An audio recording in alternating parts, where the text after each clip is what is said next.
आपके राज्य में पत्रकार सुरक्षित नहीं है मुख्यमंत्री जी, आपके राज्य में पुलिस के अधिकारी सुरक्षित नहीं है। क्या मुख्यमंत्री जी ने इसके खिलाफ एक शब्द बोलना जरूरी समझा, जाना जरूरी समझा, परिवार की उचित मदद करना जरूरी समझा? गृह मंत्री होने के बावजूद अपने ही विभाग के एक अधिकारी की हत्या पर आज मुख्यमंत्री मौन है। कल को बताइए ना भाई, प्रशासन के लोग क्यों जाएंगे? अपने तमाम पत्रकार साथियों का धन्यवाद करता हूं। साथियों, आज की ये प्रेस वार्ता एक और ज्वलंत विषय को लेकर है। खैर, वो विषय लंबे समय से बिहार में चल रहा है, पर उसका एक और पक्ष जिस तरीके से उभर कर सामने आया, ये हमारे प्रदेश की चिंताओं को और ज़्यादा बढ़ाता है। ये बात किसी से नहीं छुपी कि बिहार में किस तरीके से अपराधियों ने अपनी जड़ों को न सिर्फ मजबूत कर लिया है, बल्कि पूरे प्रदेश को अपनी गिरफ्त में ले लिया और मौजूदा सरकार कहीं ना कहीं असहाय दिखती है इन अपराधियों के सामने।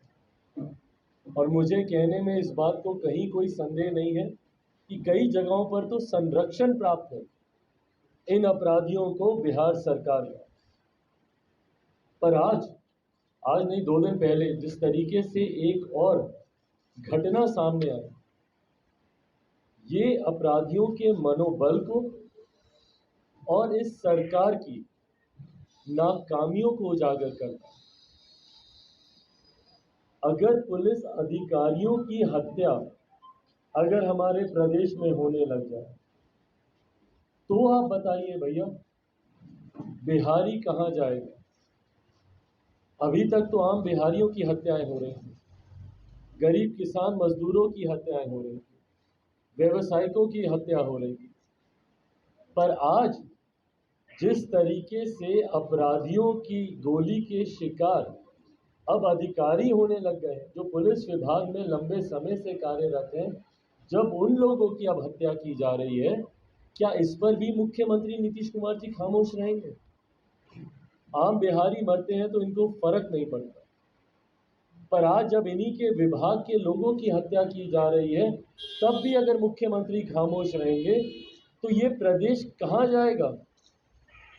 भाई, जिनकी जिम्मेदारी हम लोगों की रक्षा करने की है, आज उन्हीं लोगों की हत्या की जा रही है। मैं जिक्र कर रहा हूँ जिस तरीके से नंदकिशोर यादव जी की हत्या कर दी गई 14 तारीख को समस्तीपुर के मोहनपुर में ओपी थाना अध्यक्ष के तौर पर ये वहां पे कार्यरत। 14 तारीख को इनकी हत्या की गई। 15 तारीख को ये जानकारी सामने आई। अब मुझे नहीं पता कि विलंब किया गया जानकारी देने में कि मुख्यमंत्री जी को भैया झंडा फहराना है, उससे पहले ये जानकारी सामने नहीं है, जो भी है, पर एक अधिकारी की हत्या हुई है यहाँ पे, जो प्रशासनिक सेवा में थे, जो बिहार प्रदेश के लोगों की सुरक्षा के लिए जो काम कर रहे थे। और ऐसे में अगर मुख्यमंत्री नीतीश कुमार जी, जो हमारे प्रदेश के गृह मंत्री भी हैं, अगर अब भी वो खामोश रहते हैं, तो आप बताइए कैसे मनोबल आप बढ़ाएंगे?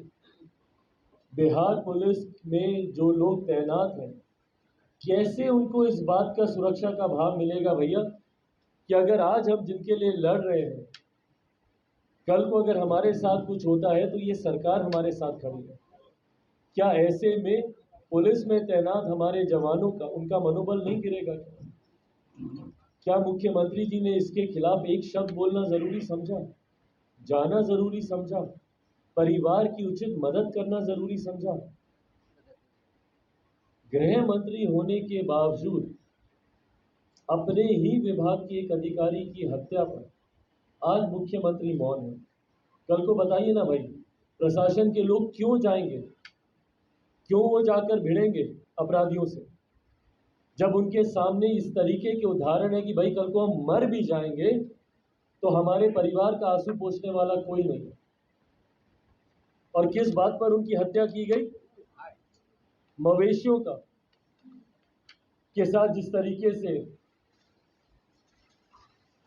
अपराधी उनके साथ वो कर रहे थे, उसको लेकर उनकी हत्या की गई। उसके विरोध में ये अधिकारी वहां पर गए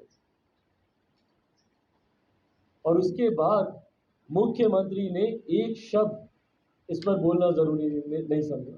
15 अगस्त को जब वो झंडा फहरा रहे थे, शहीदों को याद कर रहे थे और बड़े बड़े ज्ञान की बातें कर रहे थे, और आज जब उन्हीं के राज्य में बगल के जिला में समस्तीपुर की घटना, रहने वाले वो अररिया के थे, समस्तीपुर की घटना, और उस पर उन्होंने एक शब्द बोलना जरूरी नहीं समझा। बार बार इसी बात को हम कहते हैं भाई कि जब तक प्रदेश के मुख्यमंत्री, जो प्रदेश के गृह मंत्री भी हैं, जब तक वो सुरक्षा का भाव नहीं देंगे, और ये सुरक्षा का भाव अधिकारियों को भी देना जरूरी है भाई, तभी उनका मनोबल बढ़ेगा, तभी वो और मुस्तैदी से जाके, कोई लड़ने से डरता नहीं है भाई। और हमारे बिहार पुलिस के जवानों में इतनी क्षमता है कि वो सीने पे जाकर गोली खाएंगे और डट कर लड़ेंगे और सामना करेंगे, और वो कर भी रहे भाई, कर भी रहे। सामने इतने अपराधी होते हैं, अकेला एक जवान जाकर उनसे भिड़ जाता है, डरता नहीं है वो। पर कम से कम एक सुरक्षा का भाव तो वो चाहता है इस सरकार से कि आज हम आपके लिए लड़ रहे हैं और सर्वोच्च बलिदान देने को तैयार है हम आपके लिए, पर हमारे जाने के बाद हमारे परिवार का क्या? कम से कम कोई जाकर उनके आंसू तो पोंछ दे। और इसी तरीके की एक और घटना, और ये तमाम ये लोकतंत्र की ये स्तंभ है। जो लोग बोलते हैं कि लोकतंत्र की हत्या की जा रही है, मुख्यमंत्री नीतीश कुमार जी जब INDI गठबंधन के साथ जब ये जाते हैं, वहां जाकर ये बड़ी बड़ी शब्दावली का इस्तेमाल करते हैं। फैशन बन गया आजकल बोलना। विपक्ष के लोगों को कुछ नहीं मिलता तो 2 शब्द इनके हर भाषण में आपको सुनाई देंगे। लोकतंत्र की हत्या हो रही है, संविधान खतरे में। मजाक है क्या ये देश? क्या ये देश इतना हल्का है कि इसमें कोई भी आएगा और लोकतंत्र की हत्या कर देगा? क्या डॉक्टर बाबा साहब भीमराव अंबेडकर का बनाया गया संविधान इतना कमजोर है कि बात बात में वो खतरे पे आ जाता है? और कौन लोग बात कर रहे हैं भैया लोकतंत्र की हत्या की? जिन्होंने खुद जनादेश का 2-2 बार अपमान करने का काम किया। 15 का जनादेश किसके लिए? महागठबंधन के लिए। सरकार किसके साथ चलाई? NDA के साथ। 20 का जनादेश किसके लिए? NDA के लिए। सरकार किसके साथ चला रहे? महागठबंधन के साथ। क्या ये लोकतंत्र की हत्या नहीं है? क्या बार बार आप जनादेश का आप अपमान कर रहे हैं? रहिएगा इस गठबंधन में, ताकिएगा उसमें, रहिएगा उसमें, ताकिएगा इधर। ये कैसा लोकतंत्र है भैया आपका? 5 साल तक आपको श्रद्धेय अटल जी याद नहीं आते। महागठबंधन में जा रहे हैं तो उनको आंख दिखाने के लिए, और दिल्ली तो गए थे ही आंख दिखाने, नहीं मतलब हकीकत में भी आंख दिखाने गए थे। एम्स गए थे अपने आंख का इलाज, क्योंकि बिहार के किसी अस्पताल पे इनका विश्वास है नहीं। एम्स में गए थे अपनी आंख का इलाज कराने, पर आंख तो दिखाकर आए अपने गठबंधन को भी। दबाव की राजनीति। और ये लोग बोलते हैं भैया कि लोकतंत्र की हत्या हो रही है।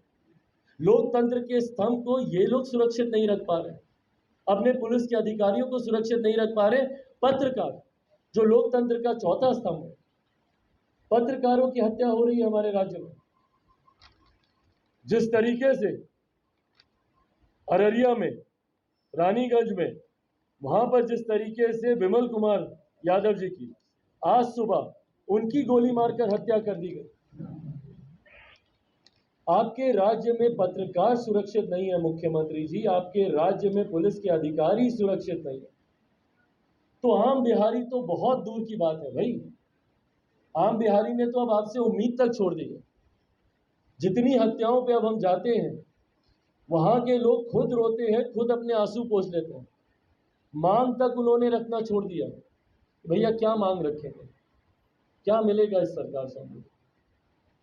उम्मीद बहुत बड़ी चीज होती है, और जब आप किसी की उम्मीद तोड़ते हैं, जब आप किसी की आस तोड़ते हैं मुख्यमंत्री जी, तो उसका सब कुछ मिट जाता है। आज अगर बिहारी जीता है तो इस उम्मीद पर जीता है कि चलिए हमने जैसे तैसे अपनी जिंदगी बिताई, पर कल को हमारा आने वाला भविष्य तो बेहतर रहे। पर जब आप इस उम्मीद को भी तोड़ देंगे, जब भविष्य की किसी को उम्मीद नहीं रहेगी, वो आस नहीं रहेगी, वो कल्पना नहीं रहेगी, तो बिहारी कैसे अपना जीवन व्यतीत करेगा? और यही कर रहे हैं मुख्यमंत्री नीतीश कुमार, बिहारियों की उम्मीद तोड़ रहे हैं। क्यों मेरे बच्चे भैया कोटा जा रहे हैं? क्यों जा रहे हैं? और वहां जाकर वो आत्महत्या कर रहे हैं। क्यों? क्योंकि जो परिवार उनको कंफर्ट देता, वो परिवार उसको यहाँ पर रखने के लिए सक्षम नहीं है। उसको पता है कि मेरा बच्चा यहाँ पे रहेगा तो आगे नहीं बढ़ पाएगा, क्योंकि यहाँ पर जाएगा, डिग्री का कोर्स करने जाएगा तो 3 साल के कोर्स में उसको 5-6 साल लग जाएगा, और 5-6 साल के बाद जाकर कहीं पे उसको कोई डिग्री मिल गई तो नौकरी मांगने जाएगा तो यही सरकार उस पर लाठी चलाएगी। तो इसीलिए ये लो मुंह मीठा करो, आज मैंने अपना जॉब छोड़ दिया, अब हम पूर्णिया वापस जाएंगे। जॉब छोड़ दिया है? मतलब ये घर कैसे चलेगा? हम करेंगे क्या? और माँ बाबूजी क्या बोलेंगे? इसलिए मैं एक और मिठाई का डब्बा लाया, अपने बिजनेस के लिए लोन अप्रूव हो गया। अरे लोन अप्रूव हो गया वो तो ठीक है, लेकिन पूर्णिया में हम रहेंगे कहाँ? अपना घर भी तो नहीं है वहां। इसलिए तो एक और मिठाई का डब्बा अलग से लाया हूं। हमने पूर्णिया में घर ले लिया है, पूर्णिया के ई होम्स पैनोरमा में। पूर्णिया में पैनोरमा ग्रुप लेकर आए हैं ई होम्स पैनोरमा, बड़ा घर, आलीशान जिंदगी और अत्याधुनिक सुविधाओं के संग। अरे अरे, अब क्यों मुंह मीठा करवा रही हो? क्योंकि हम घर वापसी जो कर रहे हैं। घर वापसी की खुशी पूर्णिया में ई होम्स पैनोरमा के संग। E homes panorama, luxurious lifestyle redefined.